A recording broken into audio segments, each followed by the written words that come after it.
Cody Garbrandt is set to face Raoni Barcelos this weekend at UFC Atlanta.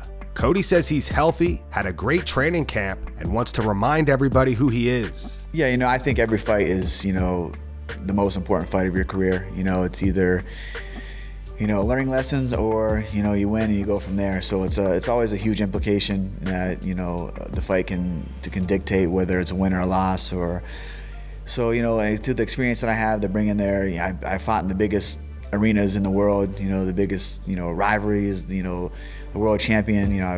I've been there, done that. I'm just super excited to come here, healthy fight week, and just go in there and put on a performance and be me. And remind, not for myself, but for everyone who I am. That's it. At the end of the day, just go out and have fun. And like I said, camp's been great. I've been having good energy every day inside there. Like I said, 14 months ago, I didn't know what was next for me. My health was in not good shape, after the Figgy fight. During that, the vertigo came back, and I was getting ready for the next fight, and fight week vertigo again, and it was just one of those things, man. It just, you can't take anything for granted in this life, so I would try to stay balanced, never too high off a win, never too low off a loss, just every day grind and get to where I'm at. Like I said, healthy camp, and I'm just excited to fight on Saturday. For me, just going out there and just as being myself, like however the win comes is gonna come. I know I put in the work. I'm in the best shape of my life. I believe in myself, to the fullest, wherever the fight needs to go to get the win. So just coming out and victorious, and just remember and having fun in there, because you don't know when your last fight will be. Jiri Prochazka and Magomed Ankalaev had a little back and forth today. Jiri posted this to his Instagram. He wrote, "Something coming, step by step." Ankalaev responded to Jiri on X and mocked him for turning down a title fight to focus on university exams. Ank said, "Yes, your homework, you are a nerd." Jiri responded saying, "Next homework is you." Joaquin Buckley versus Kamaru Usman goes down this weekend at UFC Atlanta. Buckley believes that a win over the former champ could put him on the fast track to a welterweight title shot. He also talked about his move down from middleweight, noting that staying disciplined throughout camp has been key to managing his weight. Right there, I believe with, fighting a person like Colby Covington, it just proved to everybody that, I'm a dynamic fighter, right? Very versed in not just my striking, but in my grappling as well. He had a very hard time, trying to get me to the ground, and then when he did get me to the ground, we got up every single time, So with that being said, I really feel like, I put myself on notice when it comes to the 170 division, because I don't care what nobody say. Don't nobody say my name, right? Like, everybody wants to talk about these other guys being the boogeyman, but for myself, don't nobody mention my name. But as you see me starting to climb the ranks, right, and fighting these, like interim champion like Cody, right, former champion in Kamaru Usman, and then the performance that I feel like I'm gonna do on him, it's just like, before you know it, it doesn't even matter about people calling me out or not. They gonna have to fight me because I'm gonna have that belt around my waist pretty soon. I mean, I feel like I've always been a fighter to always evolve and always get better. But I really feel like I'm just in a more natural weight class for myself. I've always been talented at 185, but me going down to 170, I really could not cheat myself, right? I had to eat the right things. I had to make sure that I'm working out, every single day in order to get my weight down to a certain weight. But regardless though, I feel like the talent itself and the skill itself is now put with the discipline, right? And with that discipline and with that commitment that I've been putting towards the game, is not going to be matched by anybody else. So I really feel like, anybody that I fight up to this point is going to have a problem with me at 170. Ilia Topuria posted a training montage ahead of his fight against Charles Oliveira at UFC 317, where they will be fighting for the vacant lightweight title. Ilia said, "We are ready, heading to Las Vegas, 17-0.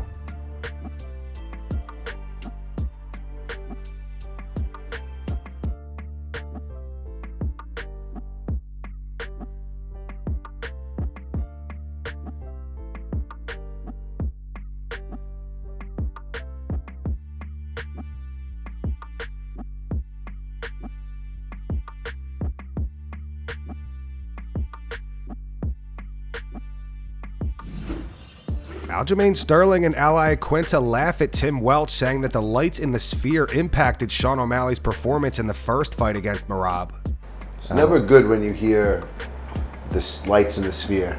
yeah, that's the reason for why he didn't perform. Oh, is that what he said? That was one of them. Now, look, Once you start hearing that, already, there's already listen, even if it is the lights in the 100%. sphere, you don't say that. Don't say that. The lights in the sphere. Yeah, the lights in the sphere were the same for everyone involved. Fights.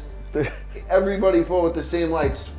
Nobody complained about the lights. But fans will eat that shit up. But who said that? No, I don't think Tim Welch Tim said Welch said that. no. He said that. Brother, I can't help you. And what did the lights have to do to him? But like, how did that affect him versus like? Well, O'Malley. I'm guessing is that what O'Malley told him? Because that's crazy. I don't think I can't even tell my coach. I thought it was crazy when I told people when I fought Jan the first time that I didn't eat, and people were like, "Oh, guy said he didn't eat." I'm like, no, but that's actually a real thing. Like, but the lights I've never you were heard. the fighter and you said it. Yeah.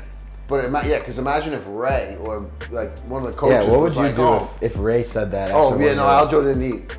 But that actually happened. Yeah. But imagine if it didn't. Like, do you think O'Malley told him? That's what I'm trying to. Like, I don't know. the lights. O'Malley said if this. that's the case, then yeah, you're in trouble. Like already, like that's what you're thinking about the lights. Like, oh no, like, I mean, again, that's what I like O'Malley after the fight. I think he had the realization of like, Rob's a mother. he's a mother. He said it's like, yo, this guy's a mother. Mark. No, that he stopped smoking, stopped jerking off or whatever. Yeah, that's gonna help. Are And you the crazy? UFC, the UFC did not help them. What do you They think? They put him back in there. They should have given him 3 tune-up fights. 100%. They should have said, keep smoking, keep drinking, but wrestle a little bit. And bring in a wrestler. Jay the Peen. Yeah. Like, you didn't lose that fight to Merab because you jerked off a couple times. Merab Dvalishvili's coach John Wood reveals the moment he believes Sean O'Malley began to break in their fight last weekend. He thinks it was when Merab picked Sean up, carried him, and slammed him on the canvas. Speaking to MMAfighting.com, Wood said, "I think that was the start of it. I think even in round 1, there was some success where I told Merab all camp, there's going to be a moment real quick when he gets out there and he goes, oh shit. This feels very oddly similar but worse. I think that happened after the first round. But yes, when another man picks you up like a child and carries you and throws you down and does whatever, and it just seems like nothing you're doing is working, there's just no way not to feel a certain way. Merab's just got Sean's number. That happens sometimes in fights and styles." Sean O'Malley reflected on his loss to Merab Dvalishvili. He admitted that he was more nervous than usual for the fight and that Merab felt noticeably stronger this time around. However, despite the defeat, Sean says he doesn't feel sad at all. God damn it, we prepared the absolute best we could. Yeah. But at the end of the day, I'm like, that Merab, I feel like was already a different Merab than we fought at the Sphere. Yeah, absolutely. The guy is a tank. He felt different. He's a He felt goddamn stronger. machine. He felt stronger. I definitely felt like this kind of nervous feeling that I'm not used to, just because how the first fight played out, knowing his cardio is so crazy, knowing if it hits the ground, there's like, I knew I had worked on the takedown defense so much, and I knew I was able to get up, but I'm like, I also know there's a chance that this fight plays out the same way it did. Like, so I was like in the back, I was more nervous this fight probably than I've ever been. Like, do you feel vulnerable? You're in the cage, like, all right, if this motherfucker grabs a hold of me, there's a chance that I can't get away from this little like, I truly, when I heard that, I was like, damn, that is so true. Happiness is a skill. It's like, so for me to be able to go through something like that, and then the next Sunday rolls around, Monday rolls around, I don't feel sad at all. I still feel very happy. I feel a little disappointed in the outcome. I feel a little frustrated, but I just don't, there's no sadness inside of me. I'm like, I'm holding my 14-day-old. Elena's sleeping on my chest. Danny's right next to me. I'm like, I'll close my eyes and I'll picture things like when he started locking up the guillotine, I could have done something, I could have done this, could have done that. But I'm like, man, there's nothing I could do about it now. Kind of on to the next thought. I'm not sitting in that thought, just letting it kind of unravel and go down a negative hole. So yeah, I still feel very good. So I feel bad when people are like, hey, it's okay, man, you'll get it next time. I'm like, I know, it's okay, dude, thank you. Michael Bisping was not impressed with Patchy Mix's UFC debut, where he dropped a unanimous decision to Mario Bautista. Bisping pointed out that Patchy did a lot of talking leading up to the fight, but ultimately failed to back it up once he stepped into the octagon. Some more wrestling, some more takedown attempts, and he just never got that going at all. Especially after the confidence and the talk at the press conference and the way that, like, he just dismissed the threat of Bautista. Yeah, he said he is looking past him. It was like, it's a foregone conclusion that I'm going to walk in here, destroy everybody, become the champion. And you go up against Bautista, that is chipping away in the background, that's beating people like Jose Aldo, but doesn't get the fan recognition, if we're honest. But a tough guy to beat, you know? And 8-fight win streak. And he was beaten soundly. He wasn't in the fight. He didn't really do much. All right, on the striking numbers, it's surprising because they were kind of close. But Bautista was clipping him. He was landing good shots. And every time Patchy took a shot, he was pulling his face. He was like, clearly. It's like, I didn't like that one. That's not a good idea. Because if it's close, the judges are going to go, well, you were reacting every single time to those shots. So yeah, that was the big difference. I was surprised too when I would see the striking numbers that pop up on the screen, because it was closer than it even seemed, just because when Bautista would land, you noticed every time he landed those shots. And then every now and then, Patchy Mix would have one or two significant strikes that would look like, okay, that landed clean, but it didn't. It wasn't as close as it seemed. Just if you looked at the numbers, you'd be like, oh, that was a really close fight. But if you watched the fight, you're like, nah, it was. I think he won all the rounds. That second round, I think, might have been the closest. Kamaru Usman thinks Jon Jones versus Francis Ngannou was an even bigger fight than Jon versus Tom Aspinall. Who created this mess? You have two guys claiming that they're the champion in the division, handed both guys belts. The UFC. Exactly. It's not Tom's fault. It's not John's fault. John did his job. Now I'm telling you right now, the biggest fight in UFC history will be Jon Jones versus Francis Ngannou. I'm not mad at it. Jon fight Ngannou, and I would like to see Tom. Yes, Tom fights the real Gon. I like that. And then you turn it into a bracket. The real belt and then the interim belt could be on the line, and then winner is able to call himself undisputed. I like that. At UFC 316, Joe Pyfer picked up a unanimous decision win over Kelvin Gastelum. Speaking on the Ariel Helwani show yesterday, Pyfer said he felt Joe Rogan was a bit unfair with his commentary during the fight. He believes the criticism stems from the high expectations surrounding him, with fans and commentators always looking for a highlight reel finish. The broadcast was kind of trying to sell that it was closer than it was. They were a little hard on me. Yeah, did you feel? Yeah, Joe Rogan, and it was a little hard on me. Which like is what? What did he say? That I just think the expectation is set so high for me that if I don't get a devastating finish, then everybody kind of starts being like, oh, if he wants to fight to higher competition, he's got to do this, he's got to do that. It's like, bro, Abus Magomedov just fought Michel Pereira when he was 2-2 in the UFC, and now he's ranked number 11. Like, you could go from being unranked and 27 is what he was or something like that to number 11 on one fight. Like, I'll get the better competition. Relax. So, yeah, I don't know. I think they were a little bit, I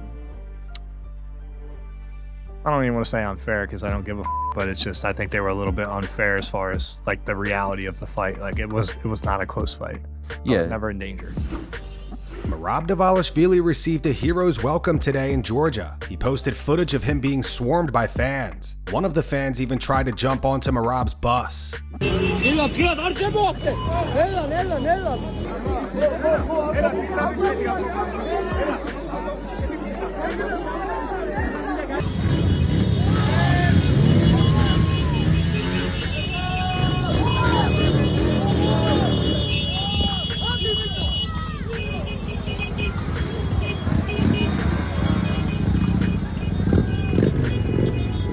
That's going to wrap it up for the news. Thanks for watching. For daily MMA news and content, subscribe to Full Mount MMA and click the bell icon to be notified when we post videos. Here are the 3 top comments from last video. The first one's from Maya Lake. It's in reference to Ariel Helwani going off on Jon Jones. It says, you know it's bad when everyone agrees with Ariel. The second one's from AK625. It says, how is Jon Jones still in the pound-for-pound rankings?